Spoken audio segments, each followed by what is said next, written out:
Hello everyone, welcome to my YouTube channel.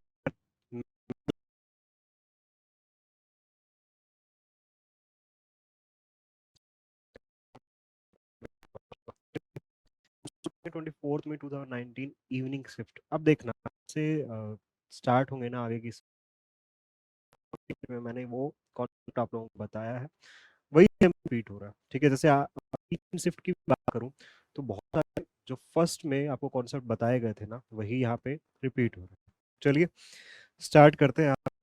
Question जो है सबसे इजी क्वेश्चन है, मल्टीप्लीकेशन डेसिमल कुछ वैल्यूज है उनको मल्टीप्लाई करना है। ठीक है, तो सबसे पहले इनका डायरेक्ट मल्टीप्लाई 4 एंड 5 का देखिए कितना आएगा 20। और अब डेसिमल अगर लगाना है तो 1 2 3 और 4, तो 1 2 3 और 4 0। आपका जो आंसर हो जाएगा 0.002 हो जाएगा।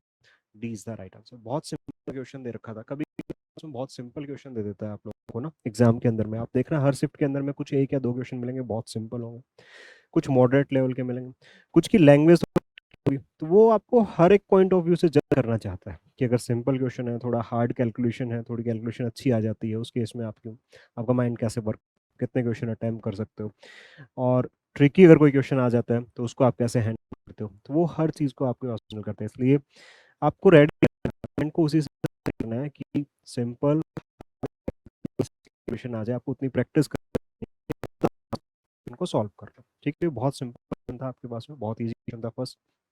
नेक्स्ट क्वेश्चन देखिए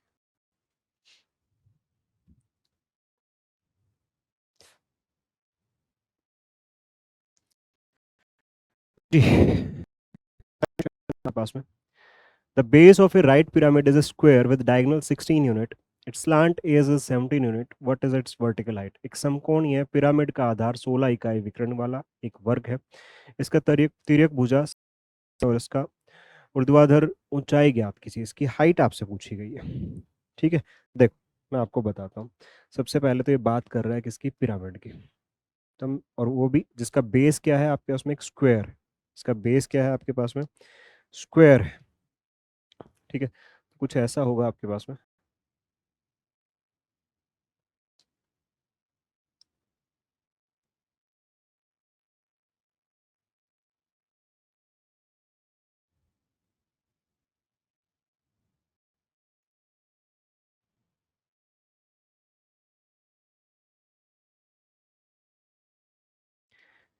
ये आप, ठीक है, आपको इसका डायगोनल दे रखा है। ठीक है, मीन्स आपको ये डायगोनल आपको गिवन है जिसकी लेंथ कितनी है आपके पास में, जिसकी लेंथ आपके पास में कितनी है 16 आपको गिवन है, 16 यूनिट आपको गिवन है।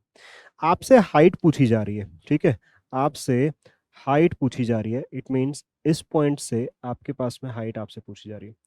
तो जो हाइट है आपके पास में इस पॉइंट से, ये इस डायगोनल को टू इक्वल पार्ट्स में डिवाइड करती है।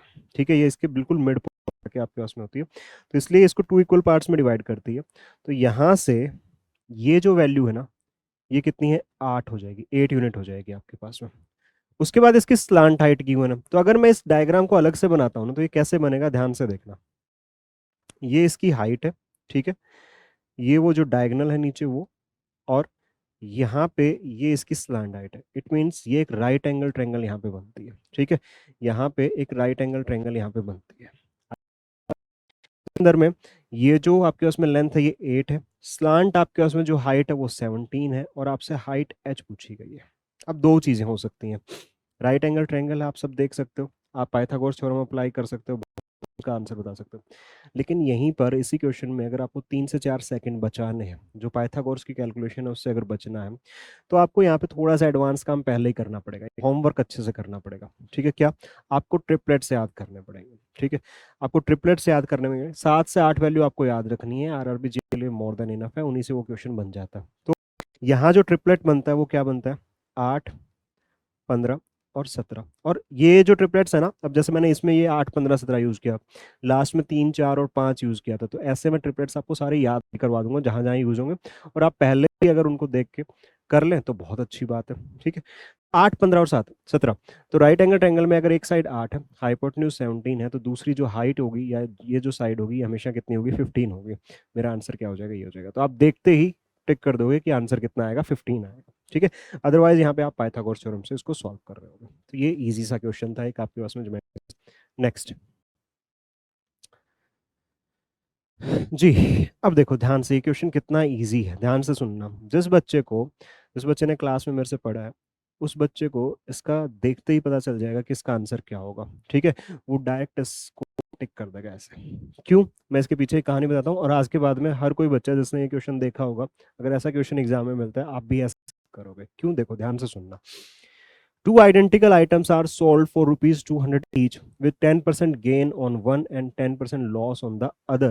What is the net percentage loss or gain? दो समान वस्तुओं का 200 रुपए प्रत्येक की दर से बेचा जाता है, जिसमें से एक पर 10% लाभ है किंतु दूसरे पर 10% की हानि होती है। शुद्ध प्रतिशत हानि या लाभ ज्ञात करें। ठीक है, कितना आपके उसमें नेट उसको प्रॉफिट परसेंट और लॉस परसेंट हो रहा है टोटल के ऊपर में, वो आपसे ये पूछा जाए।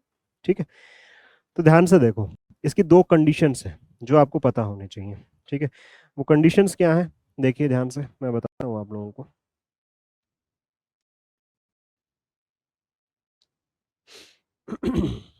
एक सेकेंड।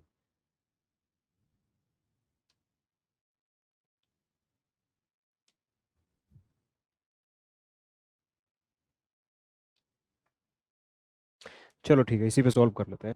मैं बैकग्राउंड ट्राई कर रहा था ब्लैक करने की, लेकिन कोई बात नहीं, टाइम लग जाएगा, हम इसी पे सॉल्व कर लेते हैं। ठीक है, ध्यान से सुनो, दो कंडीशंस है। अगर मेरे पास में दो आर्टिकल में, ठीक है, दो आर्टिकल हैं